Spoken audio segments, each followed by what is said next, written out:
Hello, everyone, and welcome to the fourth edition of Security Talks, a new hub to help spark fresh ideas and approaches to smarter cybersecurity.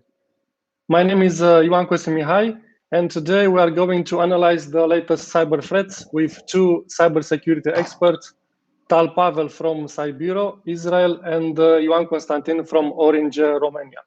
So thank you all for accepting to attend this event.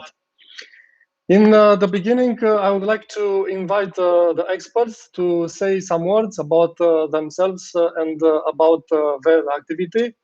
I will start with Ioan from Orange, Romania.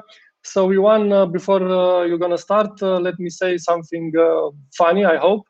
I was a speaker to a conference from China, and I remember the moderator said, okay, now I'll pass the floor to Mr. Lone to present us the latest cybersecurity challenges. So nobody moved, everybody were looking, who is Mr. Lone? And after a couple of seconds, the moderator said, I would like Mr. Lone from Romania, please come on the floor. So I realized it was me. I was Mr. Lone. So Ioan, we have the same name. So Mr. Lone from Orange, please, if you can introduce yourself and say something about your activity. Thank you, Cosmin. I should start with the mic check. I guess it's the most common phrase of 2020. Can you hear me? Hopefully you can. Yes, because I can. really that's great. My name is Lon Constantin, as Cosmin said earlier. Just because we are in a, I don't know, maybe a relaxed after work atmosphere. At least this is how I perceive it. I just want to add that I have numerous plane tickets with the name misspelled with L, like one Constantine, which is a big issue when you're traveling abroad. But still, it's funny. It's funny though. I'm Ioan Constantin. I'm a cybersecurity expert with Orange Romania. I work in our development and innovation department, and my goals, starting of course from my day-to-days, are mostly envisioning, developing, and prototyping and validating new solutions for our B2B customers. I've worked, I've been linked to some extent to the cybersecurity field for my past 15 years, maybe. I don't know, 13 or 15 years. It's somewhere there in between. And it's been a passion for me. It's been my daily work. And I'm really glad that we can now, maybe forced by the current situation, that we can now have these get-togethers, these mediums where we can share information and we can talk about things that have a very definitive, impact on our day-to-day activity, such as cyber threats. Again, thank you, Cosmin, for having me, and I'm going to pass the mic, the invisible mic, to Tal. Thank you very much. I think that Tal has some issues, some technical issues. Usually, the cybersecurity experts, they have issues with technical devices. So till he will be able to attend and join our conversation, I will discuss with you. So as you said, we are living indeed the difficult times with many cyber threats, more complex and more difficult to be detected. So I hardly wait to listen to your opinion about the evolution of the latest cyber threats. As you mentioned, you are working in a company, you are dealing with cybersecurity. And what can you tell us about the evolution of the latest cyber threats, especially during the COVID-19 pandemic? The pandemic had such a great impact on our day-to-day life that digitalization was mostly an afterthought when this thing started, at least. Moving massively from I'm going to call them traditional workplaces and security perimeters. Your office, your work laptop, your work computer, your firewall network, your physical security access with a badge and everything.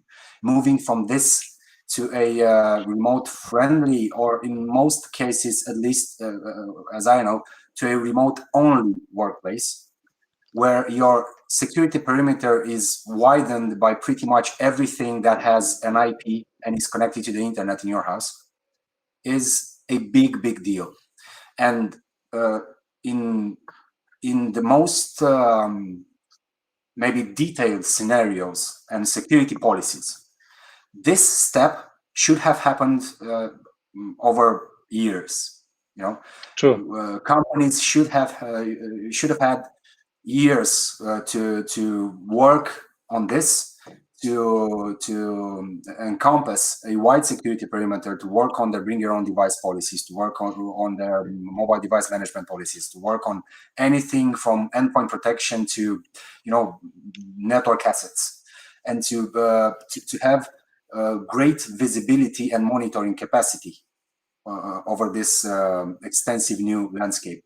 Well, it actually happened in a Wednesday or something like that.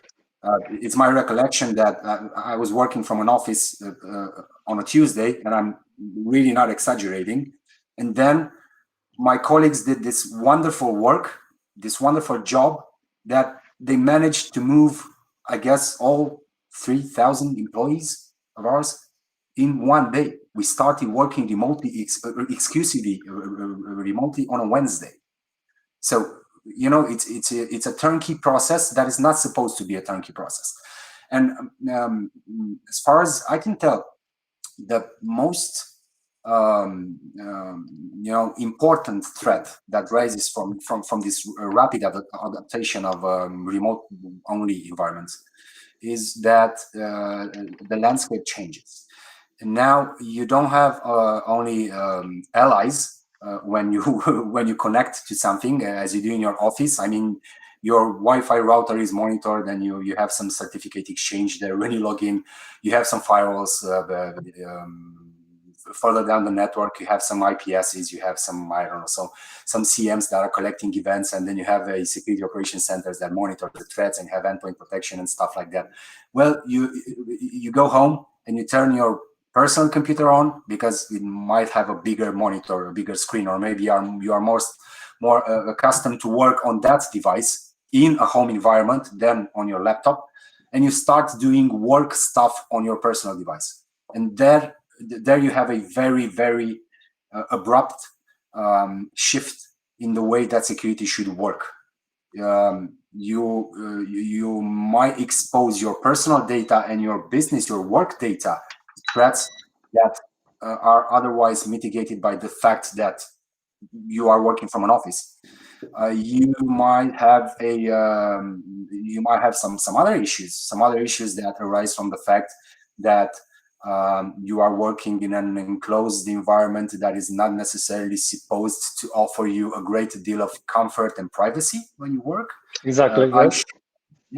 I share my workspace with my wife. She works from home also, and we've been both working from home for past, I guess it's nine months. I'm not sure now. I don't think that anybody's sure how many months.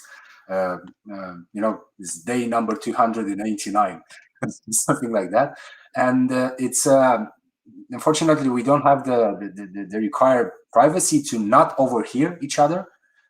It's good for us. We are not working in a competitive environment. She's not working in the telecom business. I'm not working in her area of work. But there might be some scenarios where this could pose some threats. And then we are both using our personal devices for most of our work. Okay, maybe I'm going to lead by example. I am a security guy, so I take a great deal of care in securing our networks and our endpoints, but this might not be true for other people. And you might have some serious issues in working like this. Of course, you can mitigate some of the things that some of the threats that arise from using your devices like this in this environment. You can course, use VPN and have encrypted communications back and forth to your workplace. But in most cases, you are still relying on video conferencing solutions.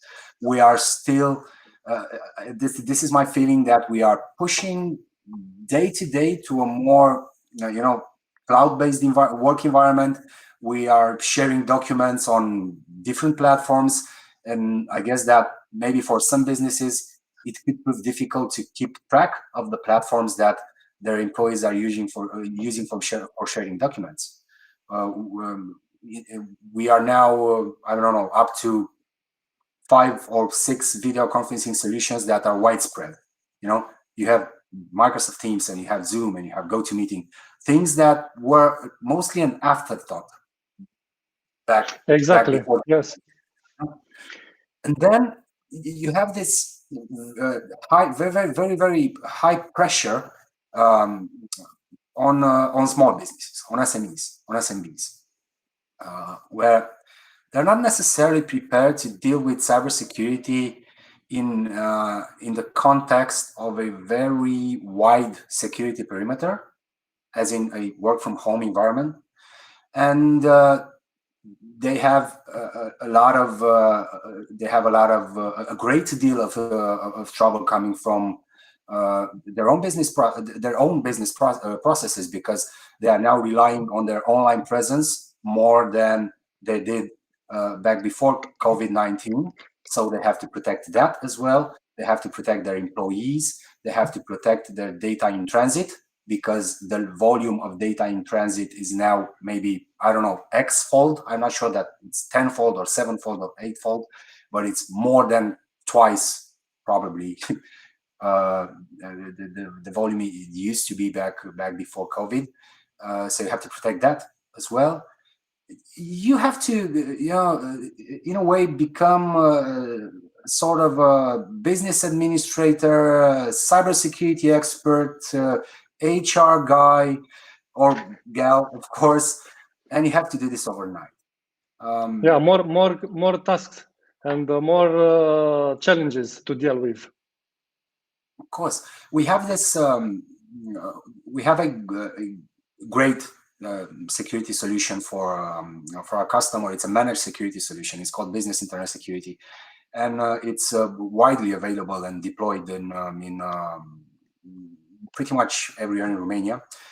And we are monitoring the threats we see in our customer infrastructures.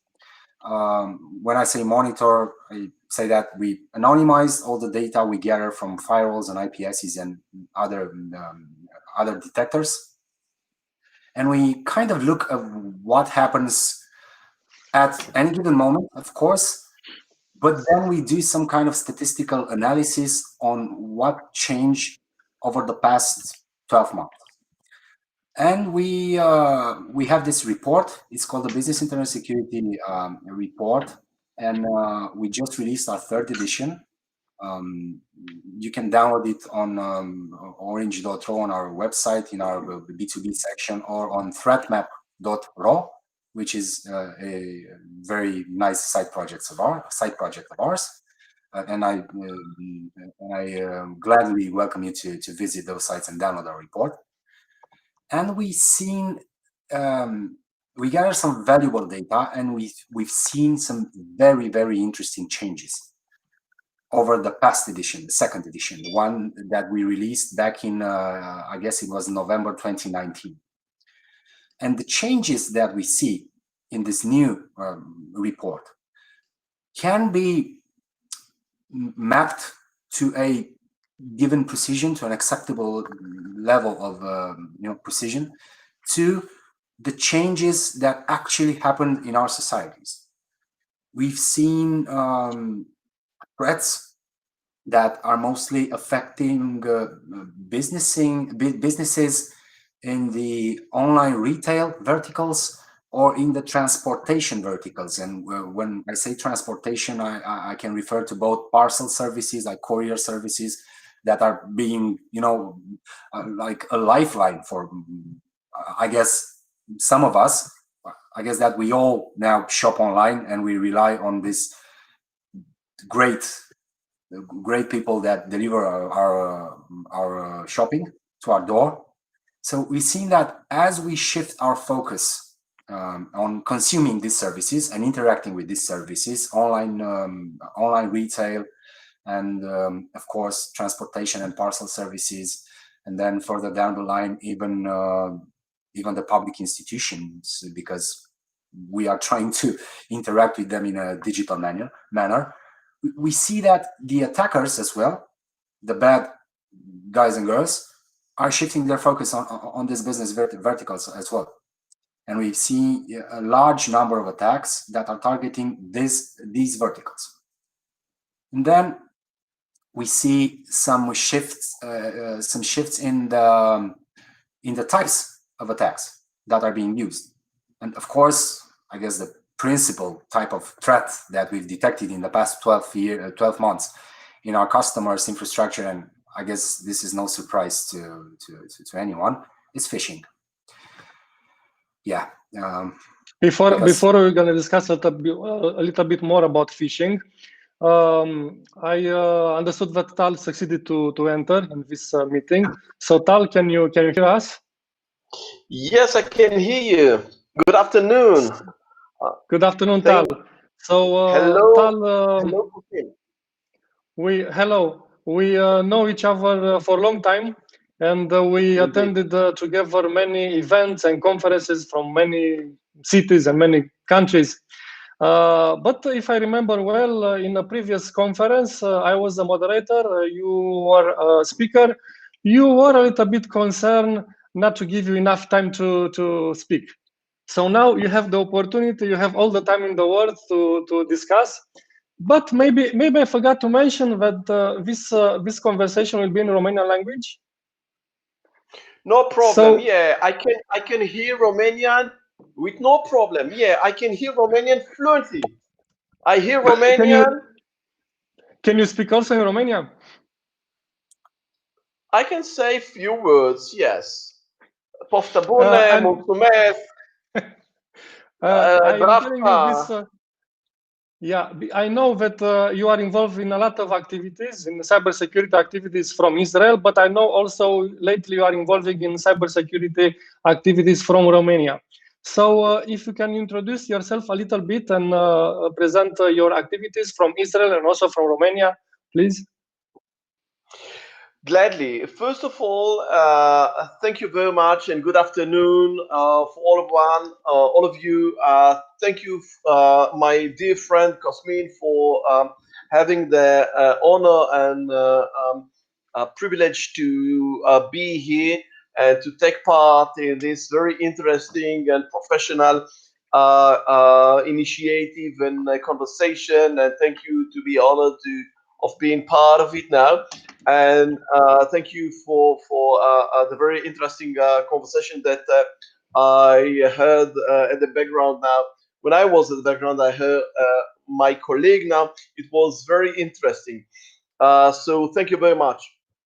As mentioned, my name is Pavel. I'm from Israel. In Israel, I'm the head of cyber security studies at the Tel Aviv Academic College, an academic institution in Israel. The cyber studies, the Tel Aviv Academic College is part of the information security department. We started this initiative of cyber studies around 5 years ago. And we have several cycles of students that graduated this program. Besides, I teach in a different academic institution in Israel. Gave several hundreds of interviews for almost all the media outlets in Israel, especially in the last 48 hours. I don't know if you know, but a cybersecurity event. Monday evening, it was started a circulation of news about a cyber attack that hit one of the Israeli cyber insurance companies. And it's a rolling event, very, very interesting and bizarre event, and I'll tell you why. The event started with several tweets that were published in the Twitter account, a new Twitter account of a group named Black Shadow. This group started to publish tweets during November. They published several tweets, and they published that they managed to hack this Israeli insurance company and to steal a lot of data. And as a kind of proof of concept, they released several ID cards, insurance policies, driving license, and stuff like that.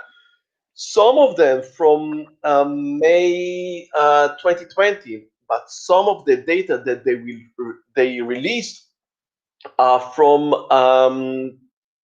2012 and 2013, which means 7-8 years ago. At the end of the day, if they have this a database, it's look like a heavy one with a large volume of data. And according to several news reports, probably it's looked like something like a tera of data. They released several megabytes as proof that they hold the information. On one hand, it's look like a ransomware.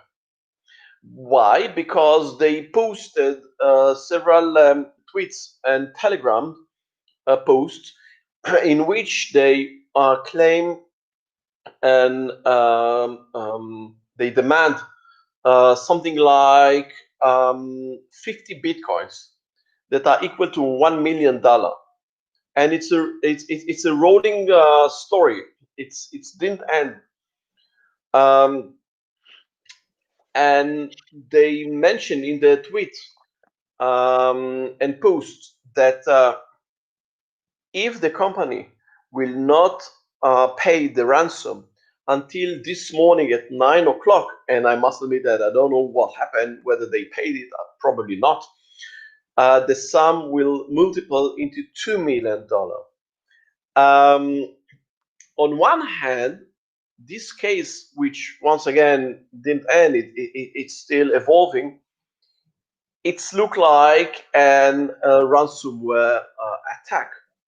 And some of local cyber experts, cybersecurity experts, claim at the media reports that yes, it's looked like a cyber ransomware attack. But on the other hand, I'm not so sure that it's a typical ransomware attack. And both of you gentlemen know how a ransomware attack look like. First of all, if it's a typical ransomware attack, you don't need to steal the data. You just need to release the genie out of the bottle in the network of the victim, and then you encrypt it and lock, and that's it.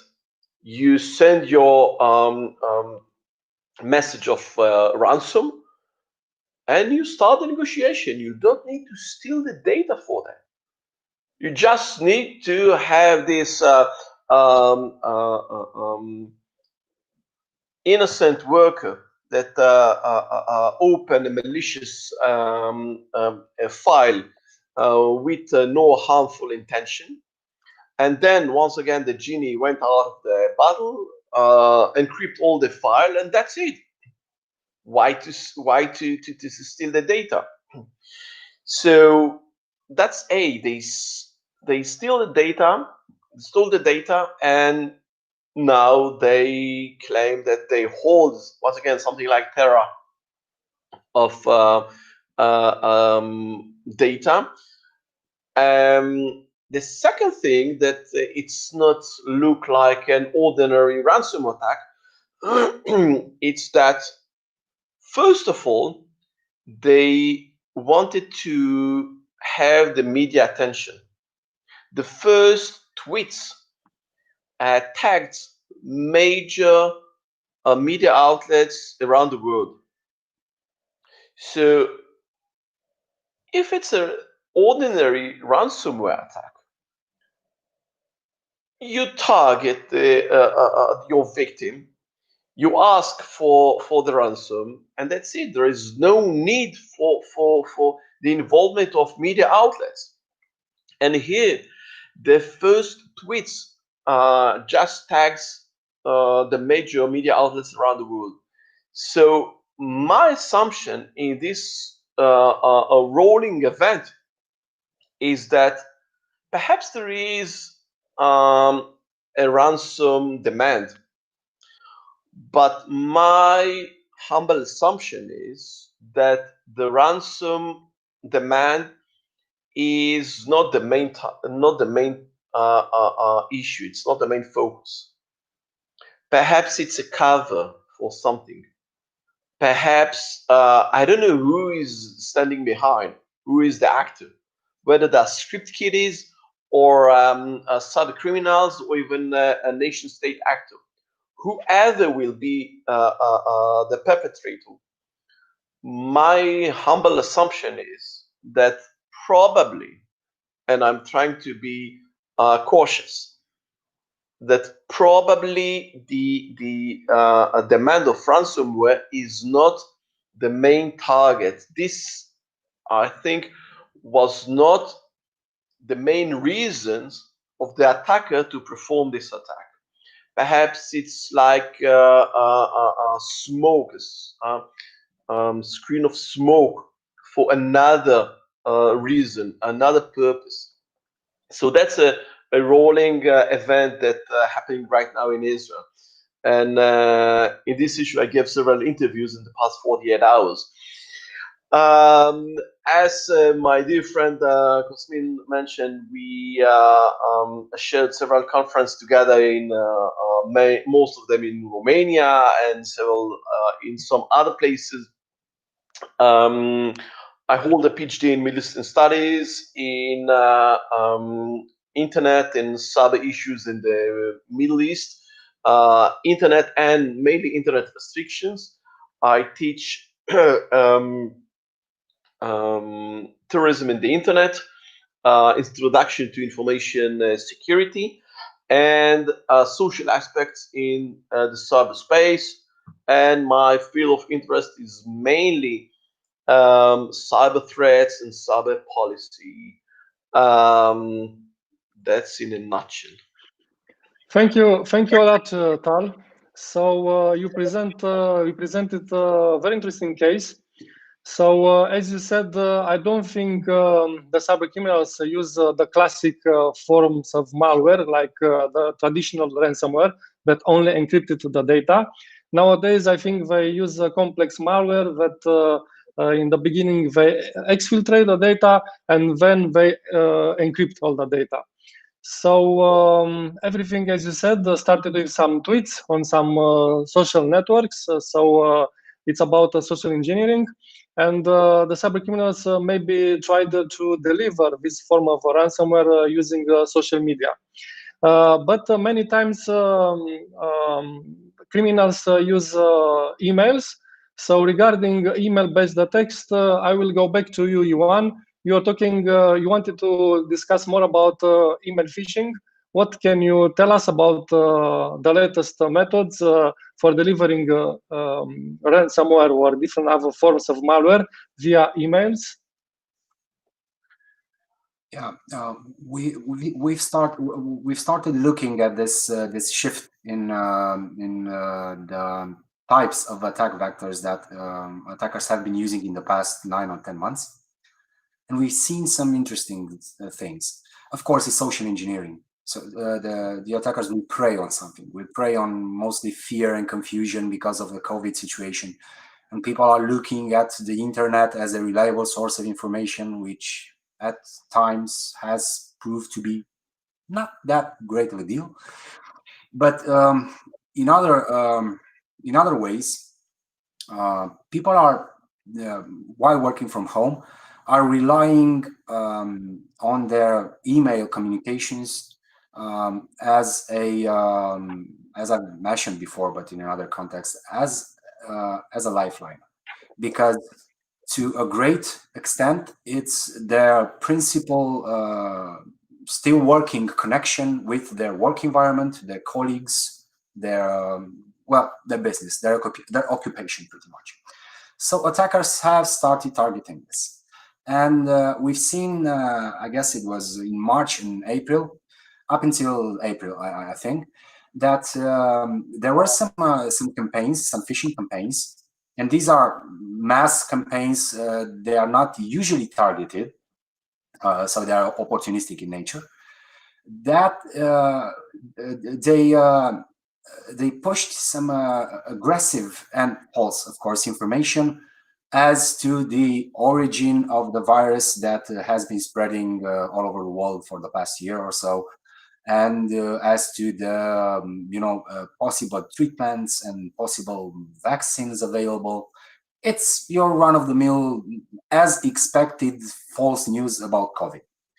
And then they changed the rhetoric. I guess that these first generation of phishing campaigns, COVID-related phishing campaigns by email, were not that productive for them.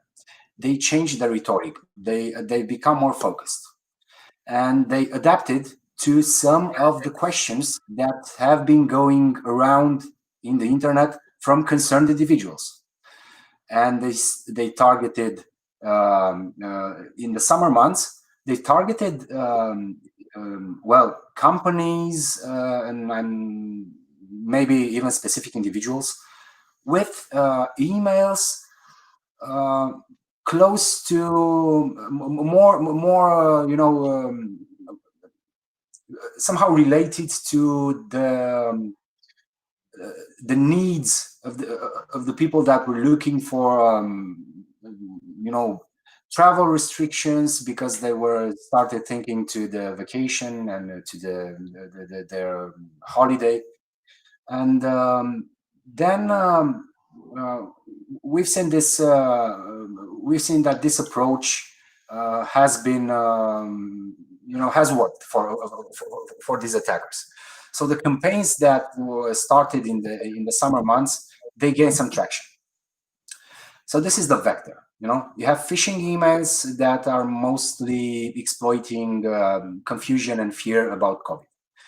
And the messages could be anything from, I don't know, a miracle cure for COVID to this breaking news that your government doesn't want you to know, this whole conspiracy thing, or even to more focused things, such as, hey, guy from Romania, you can now safely travel to Italy for your, I don't know, vacation, your summer vacation. You can go to Sicily and have a drink on the seaside. It's safe. You just have to click here for more information. It's the usual stuff. So these campaigns, they paid off, and then malware started spreading. And we've seen in the past few months of autumn some very successful campaigns using Emotet, which is this jack of all trades malware. It's mostly a Trojan horse. It can be anything like a userland, the rootkit, or it can spread. It can download several other malware.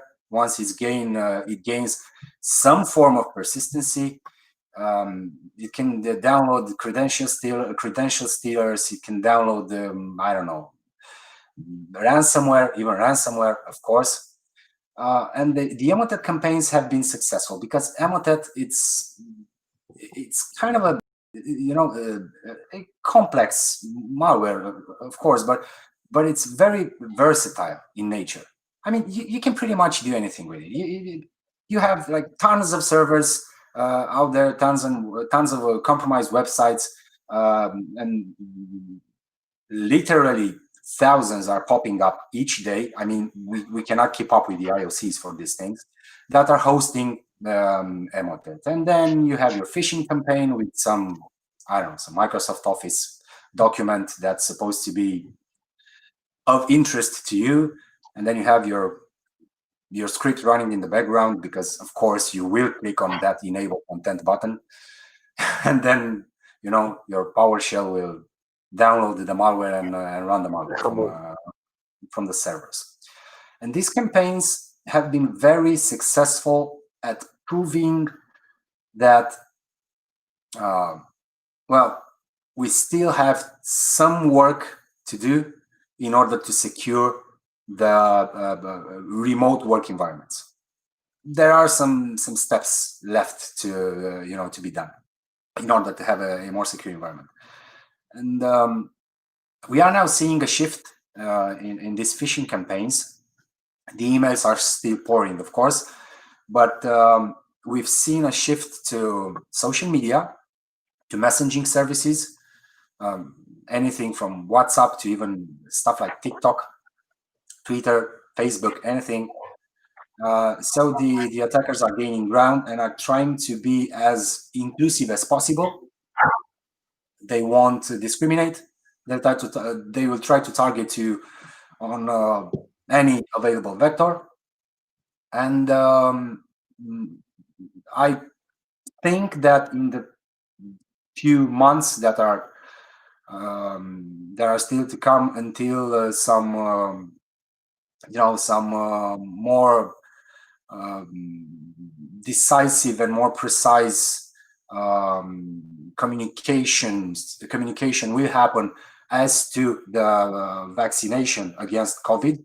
I think that this will be the next big thing when it comes to social engineering and to phishing specifically. I think that people will be targeted with campaigns as to vaccination against COVID. And I dread the day that when electronic systems that are going to be used, I guess that are going to be used to maybe enroll for vaccination or track the status of your vaccination, because I presume that these systems are going to be widespread, at least in the northern hemisphere. I dread the day that the campaigns will start with this kind of bait. Like, click here to grab your COVID-19 vaccine. Click here to enlist for vaccination in your area, whatever. Yes, click here for a better vaccine, for a less expensive vaccine, and so on. Yes. So I think, as you said, the target will be social media, because there are so many social networks like Facebook, Twitter, LinkedIn, Instagram, TikTok, and the cybercriminals can use these social networks to spread a lot of fake news, to spread a lot of links to different kind of infected websites, and so on. So, Ioan, you discussed a lot about email-based attacks and social media-based attacks. So, Tal, I would like to ask you some things regarding another online vector attack about web-based attacks. We know that cyber criminals developed, especially during the COVID-19 pandemic, a lot of websites, and they try to upload on these websites a lot of form of malwares.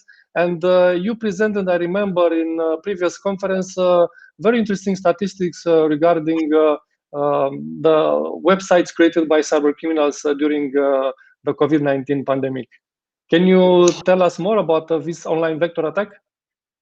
Yes, indeed. First of all, for what my colleague Johan just mentioned about social media phishing attack, I just want to give an example from here, from Israel.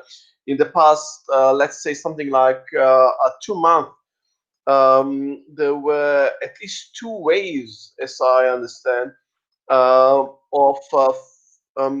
Facebook a phishing attack with the title "It's Look Like You," and it's amazing thing because think about it. If you receive an invitation on Facebook Messenger from a friend a colleague, someone that you know on Facebook, he's a friend of you.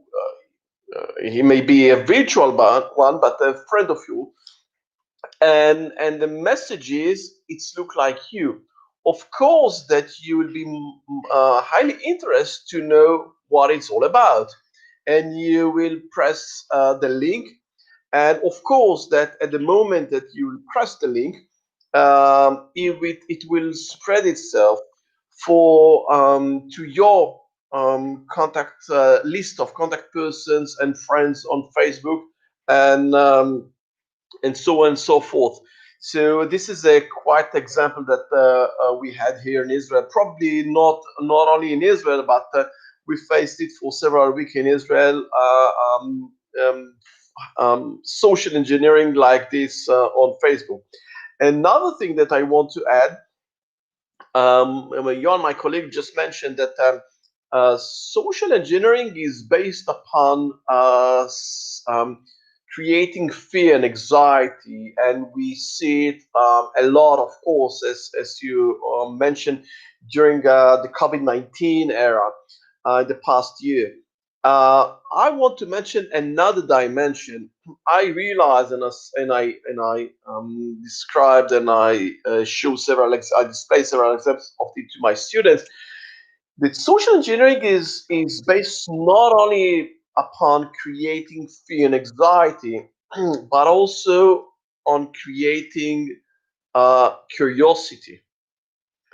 And of course, we know all these phishing and malicious intentions messages that we receive, that your bank account and Netflix and all those iHub accounts will block if you do this on that.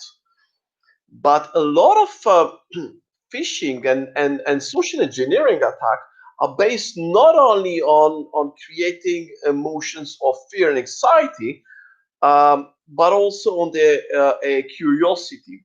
And we can see some malicious activities like that during the coronavirus era.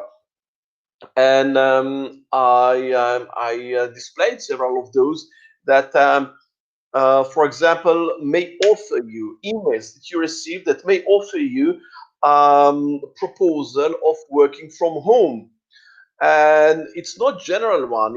It's related to the COVID-19, and the text says something like, "Do you live in Canada and US? Did you lay off because of the coronavirus?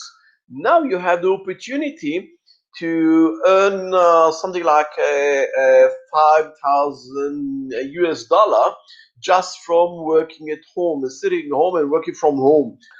If you want some more details, just address me in this email."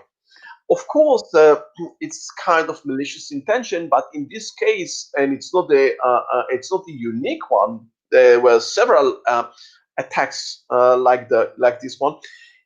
Here, it's based upon creating the curiosity and not the fear and the anxiety. That's a short remark. For what you say, Kasmin, yes, it's the numbers. Once again, I must say that we are now in the second wave of the COVID-19. Well, here in Israel, the expert from Ministry of Health this week said that it's look like we are starting the third wave.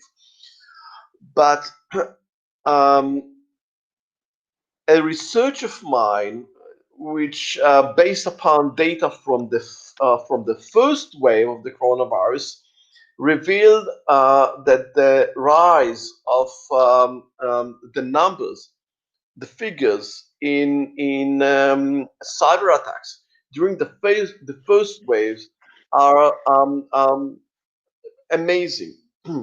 um, we see rise in hundreds and thousands percent, and even tens of thousands in percent in cyber attacks during the first wave. And for the example that you, Guzmin, asked, there was research, I think, made by Barracuda, which claimed that during the something like um, 13 weeks It was February, March, April, and the beginning of May, something like that, which means 13 weeks. Something like 130,000 new registered domain were bought, but they are not just ordinary domain names that were bought. There were malicious domain name with COVID-19 themes, which mean every week for a period of 13 weeks, kind of malicious actor from this type or another bought an average of 10,000 new domain name with COVID-19 related. For example, it may be something like vaccine-coronavirus or coronavirus update or coronavirus reports. And when an ordinary internet users find a website like this, uh, probably he may believe, once again, the curiosity. He may believe that in website like this, vaccine-coronavirus, it will be .tk or .something else. He may find information about the vaccine or information how to receive the vaccine or where to buy or information about this the ratio and the rate of success of this vaccine. But at the end of the day, once again, 130,000 malicious new registered domain with COVID-19 related were bought in this period of time, short period of time. And it's an example of the rise that we saw in the first wave of the coronavirus in different types of cyber attacks and malicious activities, as my colleague Johan just mentioned. And we saw wide range of cyber attacks. It can be those that once again try to take advantage of the fact that workers were fired and now working from home or sitting at home with no work. There are those who try to take advantage of the fact that okay, you are not fired, you are working from home, but now you are working from your home device with unsecure internet communication, and to send you some emails that look technical and ask you, okay, we are doing configuration of the VPN access. Just press this link and please enter your username and password.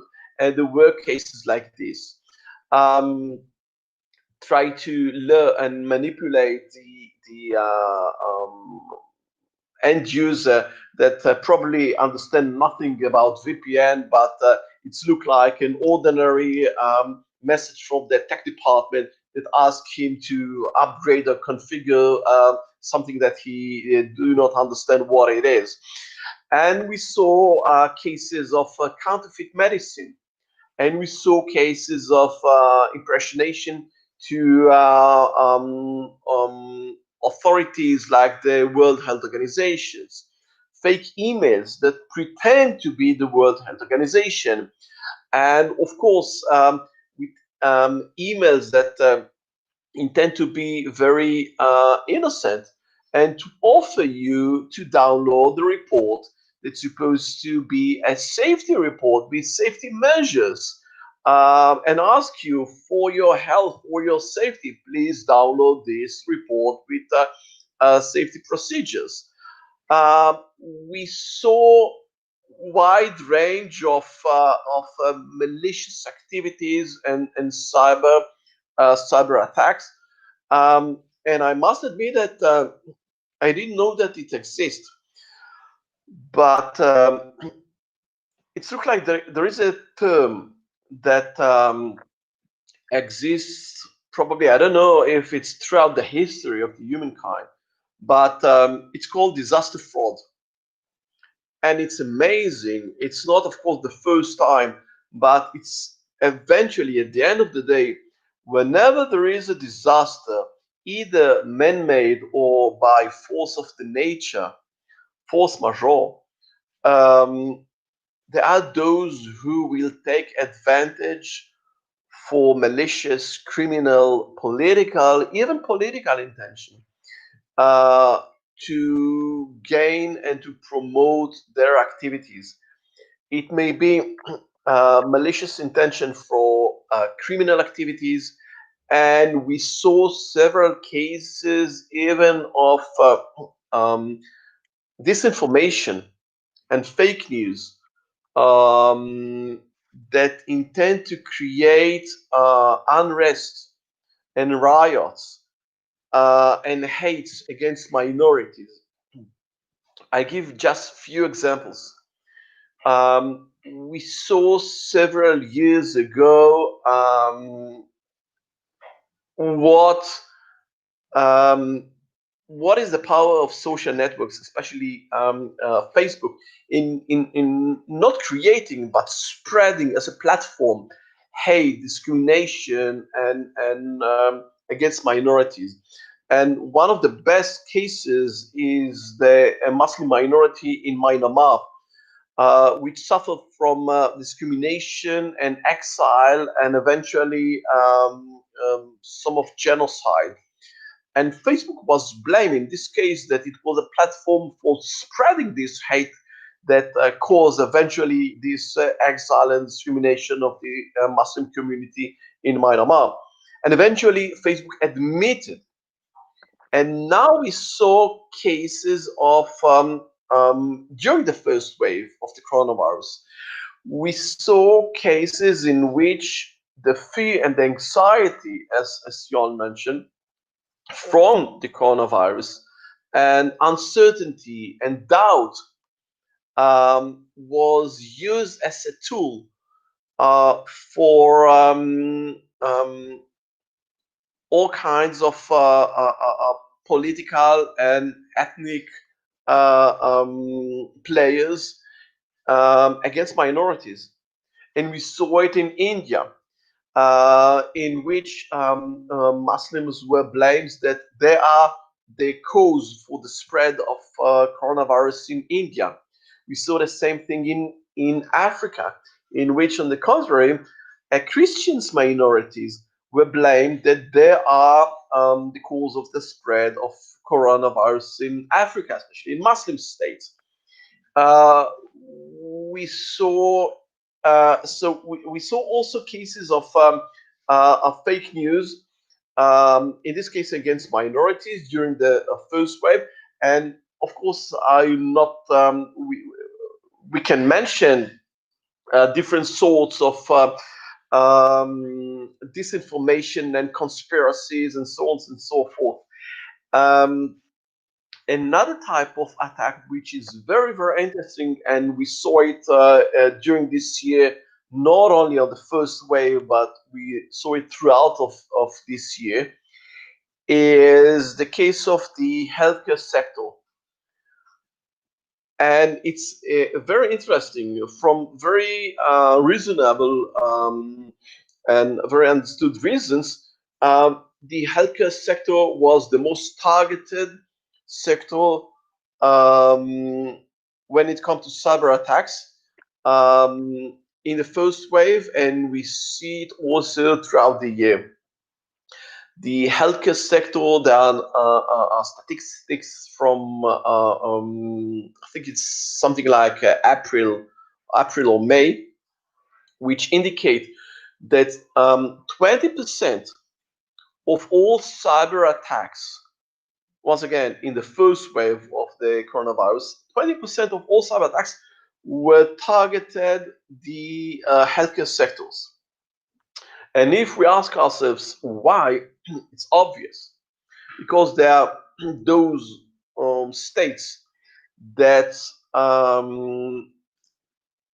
desperately will try to achieve information about vaccines, about the producing the vaccine, about the process, about the research, about pharmaceuticals.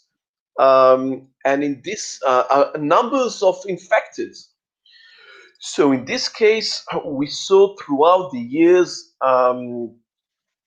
different kind of cyber attacks. In this case, it's very interesting, but most of the cases, well, the reported cases, were attributed to state actors, which means attacking research institutions, universities, pharmaceutical producers, manufacturers, hospitals, and so on and so forth. The fingers were pointing to North Korea, desperate race to achieve any kind of information about mostly the vaccine, but also numbers and data about infected and the rate of those who were cured from coronavirus, from the infection. So we might say that we saw throughout the year different types of coronavirus related cyber attacks by different types of malicious actors. Of course, throughout the world, some of those cyber attacks were government backed, um, or made by state actors. Of course, some of them were made by, or even perhaps most of them were carried out by cyber criminals for financial gains. But the most interesting thing is that we saw wide range of cyber attack throughout this year. Yes, Tal, indeed, a lot of critical sectors are affected by the latest cyber attacks. And we discuss about the main online vectors like web-based attacks, email-based attacks. But I would like to discuss a little bit, because I know both of you will not have too much time. I want to discuss a little bit about how disruptive technologies affect cybersecurity. So we are talking about artificial intelligence, machine learning, quantum computing, 5G technology, Internet of Things, and so on.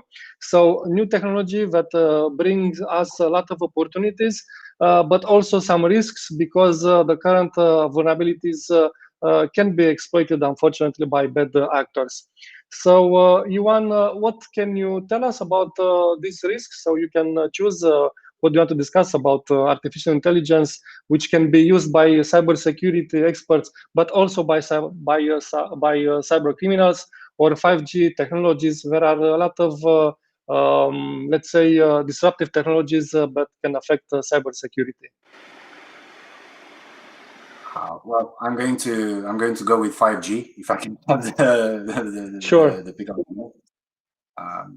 Of course, AI is a very broad and interesting subject, but 5G is kind of close to the heart, to me at least.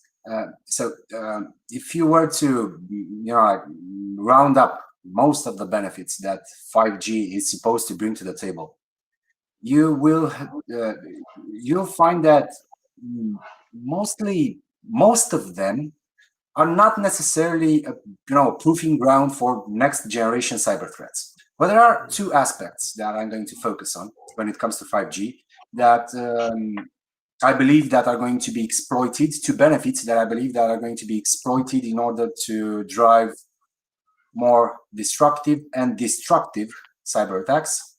And that is the low latency of 5G networks, and the very, very high throughput. We are at this point where 5G is not ubiquitous. It's not everywhere. It's a gradual rollout. We've seen some implementations in mostly in the northern hemisphere. We have here in Romania. I guess we have 5G. I know we have 5G in most of the large cities. and we have 5G coverage all over Bucharest. But we are not at that point where we have a massive market, of 5G user devices. We're getting there, but it's kind of a steep hill, But when that time will come, and we will shift from 4G cell phones to 5G cell phones, and from I don't know anything LTE enabled and connected, or even 3G connected to 5G enabled and connected, anything from smart devices, IoT devices, modems, routers, gateways to access the internet. That's the point where everything that happens now in the realm of 4G connectivity, let's call it traditional connectivity, snail and tortoise connectivity, is going to be faster and more efficient when it comes to the disruptive potential. So you are going to, I think that we are going to see, maybe for the first time, bot networks, like with zombies running atop of smart connected devices. And those smart connected devices are going to have, are going to be enabled by gigabits per second of bandwidth with extremely low latency. So we might be, we might see large scale, very powerful denial of service attacks, distributed denial of service attacks.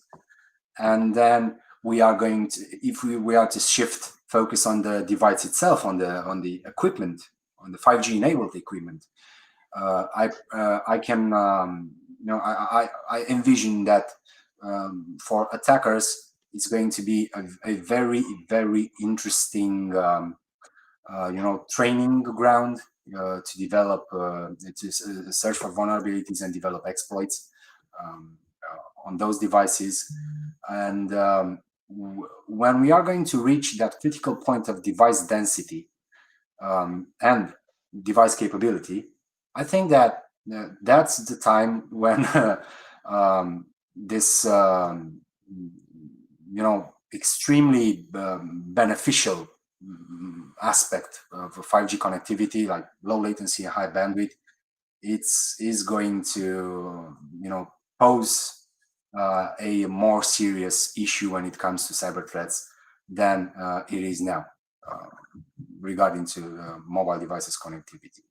I think we can expect, this is in conclusion, large-scale DDoS attacks in the near future enabled by 5G zombies, and different forms of very, very low power, high efficiency malware that is going to try to infect border devices or edge devices that provide some sort of network functionality there. Anything from basic connectivity to authentication to some form of network service. And this is going to, of course, affect the infrastructure itself. So this is going to trace back to anything from connected devices, connected cars, and all these network of the future use cases that we can envision now. We should we should keep an eye on this, and we are actually keeping an eye on them and preparing with better cybersecurity solutions, better detection, and better mitigation. Thank you a lot, Ioan. As you told me, you have to go. You have another meeting. So before I'll go to Tal, Ioan, can you conclude it a bit? Maybe can you present us more things regarding business internet security report that you mentioned from your company? Yeah, sure. I again extend the invitation that you go and download this report. It's available on our website on orange.ro in the business to business section, the business section of the website, and on threatmap.ro, which is a very interesting website in itself. And there we publish some of the threats that we detect in our business internet security service in real time. Of course, they are all anonymized. And the report is can be a very useful tool, as it is full of insights when it comes to a more regional context of the cyber landscape. So everyone that's interested in seeing how these cyber threats that we've been discussing here from in the past hour are actually affecting companies, businesses in Romania, in various business sectors, in different geographic regions, well, you can find that information in the report. It's a very, very nice read. I invite you to go ahead and read it. Thank you very much, Cosmin, for having me here, for inviting me. Thank you very much, Tal, for the very insightful discussion. And I wish you all good health. And until next time, goodbye. Thank you. Yeah, thank you also for accepting to attend this event. Thank you a lot. So, Tal, I will pass the floor to you. Can you tell us more things regarding how disruptive technologies can affect cybersecurity? Maybe, I don't know, artificial intelligence, machine learning, or Internet of Things, or how some experts say Internet of Threats? Yes, you mentioned artificial intelligence and 5Gs and machine learning, and I said more than once to my students, I have a presentation about fake news and deep fake, and I demonstrated several examples of fake news and deep fake in my student. And I told to my student more than once that I see the deep fake as one of the most dangerous to democracies nowadays. I mean, once again, the deep fake, as I see it, not necessarily fake news, but deep fake, which is more sophisticated, more clever, more direct, more with less ability to understand and to cover and to reveal the fact that it's a fake. Um, that's why I see the deep fake as one of the most danger act nowadays to democracies. And you can add to this the fact that it's so easy. Now there are on if we look on images on Google Images on relating deep fake. One of them, you can see the evaluation and the development of deep fake across the years. And I'm speaking about something like 5-6 years. And you can see the huge improvement of deep fake. If something like 5 years ago, 4 years ago, it was something in black and white, very shade, very nucleus. Now it's so vivid, it's so real, the images, the fake one, that you can hardly understand, and you can hardly reveal what is fake and observe what is fake and what is true, genuine and what is machine made.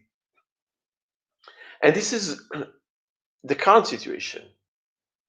And of course, due to the improvement in technology, we will face more accurate images and we will face more accurate videos, clips, which will pose us, the audience, more obstacles and dangers in consuming media reports. And since on one hand, it's becoming so easy to create those deep fake videos or photos, and nowadays we can make deep fake a video clip from several photos of the targeted person. So on one hand, it becomes so easy to create deep fake. On the other hand, the technology is also improving in the way that it's becoming harder to reveal the fact that it's a fake. And there are websites in which they post two images, one real and one fake, and give you the opportunity to try to reveal what is the real one, which is the fake one. And even if you see two images, one on the left and one on the right, and ask you, and they tell you one of them is genuine and one is fake, very clear and in large one. It's not easy to understand and to reveal the fake one and to point to the genuine. So on, it's easy to create those kind of manipulated videos and images. The second thing is that it becomes harder to reveal the fact that those are machine-made videos or photos, which pose, as I see it, a major threat to democracy. Because those who have a malicious intention and interest may create fake photos and fake videos in the name of VIPs, political figures, opposition leaders, or whatsoever, nation state leaders, in which they allegedly call for a war or resign from presidency or whatever the perpetrator will decide.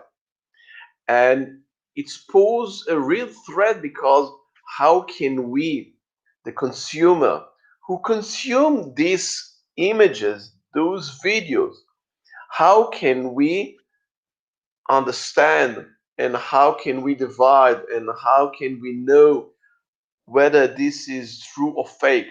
Zero, one. It's become harder to understand true or false.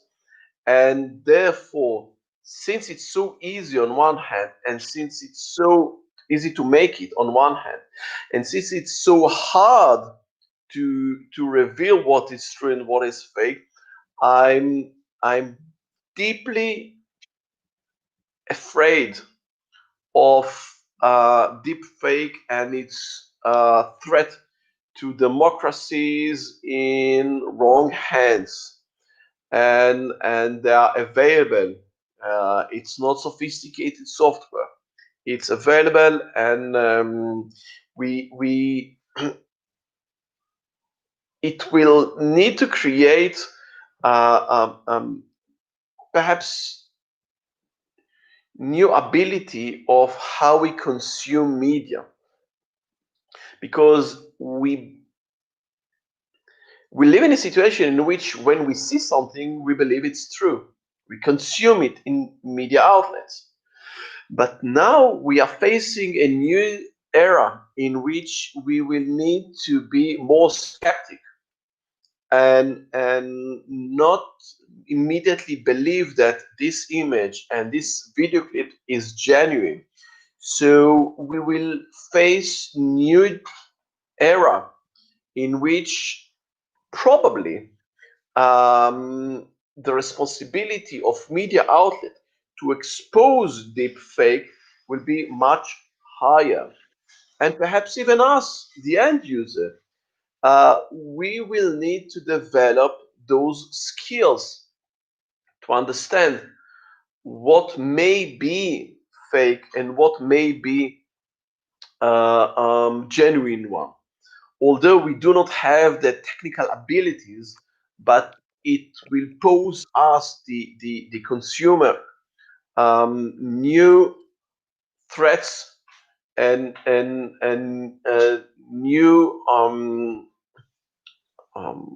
methods that will need to be developed, how we consume media and how we expose what is true and what is fake in this age of deep fake.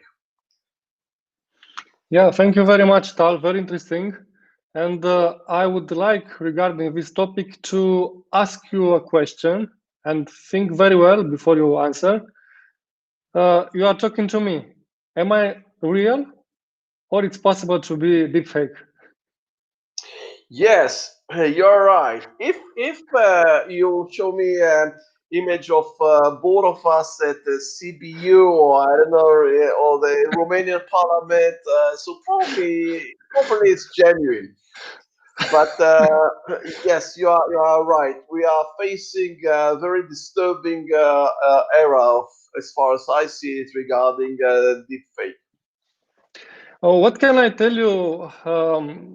There is a character, Lil Michela, created with artificial intelligence, and her Instagram account is followed by millions of people.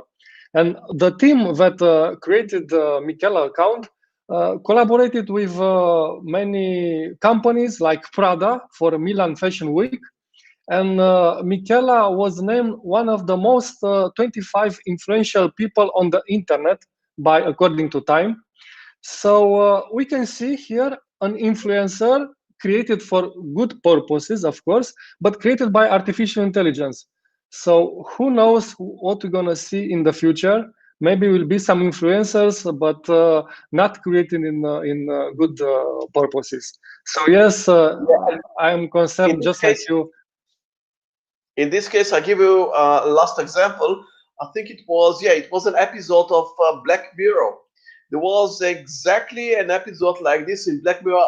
Forgive me because I do not remember the name of this episode, in which an emoji ran for presidency, and I think he wins the presidency, and it's just an emoji. It's artificial. It's not a physical one. And Yeah. yeah, an emoji ran for presidency, and he won the election because he's cool. Yeah, I would like artificial intelligence to use an image of myself and to do my tasks also. I'd like to I'm see sure. something I'm like sure this. about. I'm sure about it. So thank you very much, Tal. And just to conclude our discussion, a couple of remarks regarding the latest cyber threats. Well, I think that um, first of all, the coronavirus era posed major threat, not new threats, but new wave of. I would say it's something like a new wave of of already known threats, a new wave of already known threats that we already know in the past, malwares and phishing and scams um, and counterfeit medicine and so on and so forth, and hacking. But during the past year, we saw waves of attacks in unprecedented numbers. And another thing that we need to bear in mind is the issue on privacy and anonymity. We do not have anonymity those days, but even our privacy does not exist anymore. And once again, if I will conclude with a item which I opened my talk here about the hack to the insurance company, insurance agency, insurance company here in Israel. Well, if they took all the database of the insurance company, um, no, we know that there is no anonymity, but even your privacy, you did nothing wrong. You just bought an insurance license, and as needed, and you gave the details and a photo of your ID card and driving license, and there is a policy, insurance policy. And of course, it should be exist in the database and server of the insurance company. But once again, we are in an age that a lot of data is gathered and accumulated, and all those data is stored in servers and databases. And C, we must understand that in a lot of cases, all this gathered data will eventually be released to the public because of leaks, because of hacking, because of malicious activities, because of innocent activities, or because state actors. We are living in an age in which all our data is collected, but on the other hand, most of it, and I'm afraid that at the end of the day, all of it will eventually will be online, whether we want it or whether we not. Yeah. So thank you one more time, Tal. Thank you also, Yuan, for attending this event. In my opinion, it was a really interesting discussion. Thank you also to all the participants, and we invite you to the next security talk. Thank you one more time, and have a great day. Bye-bye. Thank you very much. Thank you, Cosmin, for honoring me to be part of this very interesting and professional series and initiative. And I would like to wish you and, of course, all the viewers stay safe and healthy, and all the best, of course. And good luck to you, whatever you do. Yes. All the best from me also. Bye-bye. Bye bye, my friend. Bye bye. Bye bye.